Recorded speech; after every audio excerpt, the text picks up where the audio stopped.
Good morning. Happy Monday. Good morning. How are you doing? I'm doing good. All right, girls, if you're tuning in right now, this is the Monday drop, which this is only our second one. So I'll explain what it is just in case you're new here or slash haven't seen this before. And then I'll introduce my friend. So the Monday drop is every Monday, it's replacing the morning show. And we're literally just dialoguing about the most popular posts from last week, which is so fun because we go over these as a team every single week. But I'm like, these conversations need to be brought to light in a conversation around them. So today, my friend Caitlin, who you guys I hope have seen in the group because she is one of our partners and so amazing, and she's going to dialogue with me. But before we do, Caitlin, why don't you tell them a little bit about your expertise in the real estate space? Sure. So I've been in real estate, I think 8 years now. I'm in the Phoenix metro area. I have a team currently, and a lot of my business comes from YouTube. So that's kind of my specialty. I do weekly YouTube videos. That's brought in most of my leads, I would say, for the last probably 5 to 6 years. It's been the consistent part of my business. And I also help other agents build their YouTube channels as well. So it's been fun being part of Moms in Real Estate and being able to help other moms in there and comment on things and share some insights. It's definitely YouTube's my jam. Yeah. Well, we love having you in the group. And it's always good to know somebody's background, like, especially in situations where they're giving advice and putting in, all their expertise. So definitely connect with Caitlin. Okay, let's dive into the first one. Okay, so this was the most popular post last week. It's from a girl, doesn't have her name on here, but it says, seriously, how do you find your first clients? I have to make money. I've worked so hard and lost so much money at this point. I've done some rentals. I've done a number of open houses. I've talked to friends and family who might be interested in moving. My mentor hasn't been very helpful. I talked to my broker who said she would talk to him, and it's been 3 weeks. I kept asking the broker about starting a Facebook group for new agents in the office so we could learn from each other, and she said she's working on it. That's been about 6 weeks. I don't feel like I've gotten hardly any training. When I asked my mentor about shadowing him through a deal, he responded that he needed to protect his business. So much to unpack there. I have so much to say, but I want you to kind of kick us off with what is your response to this? It sounds like it is a brokerage issue potentially and a team or mentor issue. Like, I think it's both, it sounds like, and that's really disheartening and disappointing to hear. It sounds like she's not being supported by either, unfortunately. So um if I were her, I would probably consider making a move because it shouldn't be that way. And there are plenty of people who are willing to help newer agents, whether it's on a team or in a mentorship relationship. But I think it's just now she knows, right? Like, you don't know what you don't know when you start real Yeah. estate. And when I first started, I joined a team that I had no idea what I was getting into. And looking back, I'm like, oh, that's probably not really what I wanted or what I thought. I took the good with the bad, but it is what it is. And I learned. And so I think now she knows a lot more for, like, if she's going to consider switching brokerages or finding another team, like the questions to ask, or finding another mentor, like, what does this relationship actually look like to you? Are there, times where we're going to consistently meet? How much can I shadow you? Is it just buyers? Is it sellers? Do you offer any leads that I can work? A lot of questions like that. And you just, as a new agent, don't always know to ask that. And you assume someone's going to be helpful, but not everyone is. So, Yeah. I love that response. And especially that you don't know what you don't know.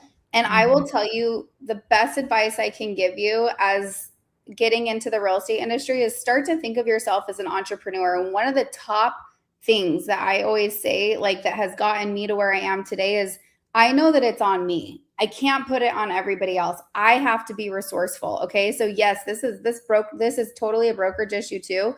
But at the end of the day, like, it's up to you to say, this isn't working, and think, like, what do I want this real estate business to look like? And then who are the people that are going to help me get there?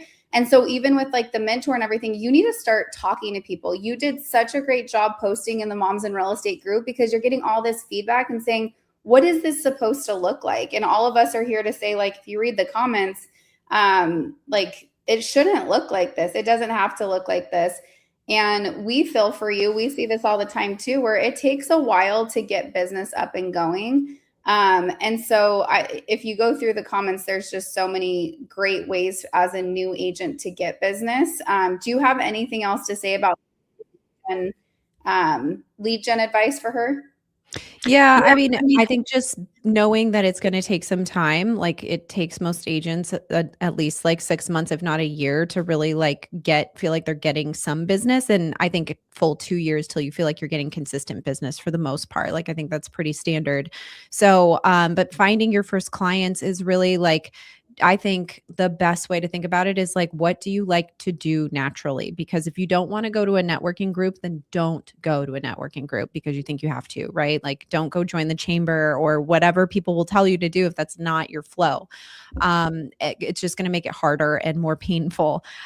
So I think you have to think about like, what do I naturally like to do? Is it knowing parents at your kid's school, or is it doing social media? There's so many different ways to connect with people and get business from that. And like, knowing your sphere is great, but if you're not someone who wants to like call your sphere out of the blue because you never call them anyway, like, then don't do that either, right? But you could find other ways to connect with them. And it might just be using your Facebook and connecting with people, posting more about real estate and what you're doing, and letting people know that this is what you do. So I think my advice on the lead gen side is, yes, it takes time. No, it's not easy, but it can be easier if you find a way that like really jives with what you like to do, and don't just think there's one way to get business. Yeah. And then when you figure out what you like to do, like your mentor should be somebody who's done what you like to do, right? So if it's like, let's say Mhm. it is networking events is one of the lead pillars, you're like, okay, find a mentor who's like built a business by going to networking events, right? So think about that too. I've seen a lot of new agents that are on a team and it's like hustle culture, call center, and you have to be there at whatever time and be there for so many hours. And it's like, I've got kids at home. I'm trying to get them out of the house in the morning. Like I can't be there right at 8 a.m. to go do those things, right? So that's not the best mentor for you. So think through that.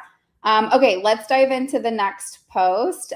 This one is very long. So I'm going to just like give you some cliff notes, but it's basically one of the moms in real estate in this group. She's been in business for 25 years. She's sold over 1,000 homes, but she's looking for a coach and a mentor because she's kind of feeling lost right now and she had to get a second job. And she really just gets very raw and vulnerable here. So she's just asking for recommendations on coaches. And I love this. She's like, I don't want to go into this like super expensive coaching program. And I don't want to add another thing. Like, I just want to stay on track and do what I know how to do. And so lots of good feedback in here, lots of coaches posting about what they offer. But what do you have to say about this, Caitlin? Well, I think it's great that she's recognizing that, like, even though she's done it for so long, we all need like a refresh or some motivation every now and then. And so it's great that she's like looking to like get some accountability and do things differently so she can continue on and enjoy what she's doing. But I think and I think she makes a really good point. Like, I find that there are a lot of real estate coaches that's either like very beginner focused, or there's like, scaling your team kind of stuff. And in between, it's kind of hard to find the right person. So I really think like networking like this and posting in the group is probably the best thing. I worked with a coach a couple years ago that was perfect for me because she wasn't trying to run this huge coaching business. She just had a ton of real estate experience, both solo and scaling teams, and loved to coach other agents. And so there was no crazy commitment. There wasn't anything like, whatever. I was just one-on-one and like taking like, what does your business look like today? Where do you want to get it? Here's the things we need to do. And as simple as that. So those coaches exist. I know that. And I think you find them mostly through networking rather than just kind of the typical, bigger coaching groups and that kind of thing. Yeah. Another thing that kind of I was thinking about is this is why it's so important to build relationships with other agents, other female entrepreneurs, because in this post, I guarantee there's so many of you guys out there. And that means that you guys could actually be accountability buddies, right? So if you know the stuff you need to do, you're just not doing it. I know the same thing, like with some stuff with money, right? I was like, oh, I'm not doing this stuff for my taxes. Like, I need to get on track with it. So I reached out to one of my girlfriends in St. Louis who's a real estate agent, and I know she was struggling with the same thing. And I was like, okay, Friday check-ins. Here's what we're doing. Like, here's what I need to be held accountable with. Here's what she is. And so from 8 to 8:30, we have to voice memo back and forth our check-ins. And so you could even find somebody even from this post, or even just think through, like, who do you know in real estate that would also want an accountability partner? But I'm also a huge believer in coaches. I've always had a coach. So there's so many different options. So many different directions we can go. But I love that post. Okay, so the third most popular post in the group last week was kind of a funny one. And it basically is talking about, like, what happens if a kid messes something up during a showing. So, like, you are bringing your clients to look at a house, they have a wild child, right? And the child is, I don't know, causing all kinds of chaos. Like, what would you do, Caitlin? Oh, it's so awful. It's the worst feeling ever. These comments were really good because I learned a lot. One of them, and I can't remember who posted it. I'll have to look through it, but she kind of gave her whole rundown of like how she sets the expectation with buyers before they go out with their kids, and basically says, like, you know, they can't do this, and but in the nicest way, right? And like, I think, and it's also a rundown of like what to expect at showings. Like, there's going to be cameras, there's this and that.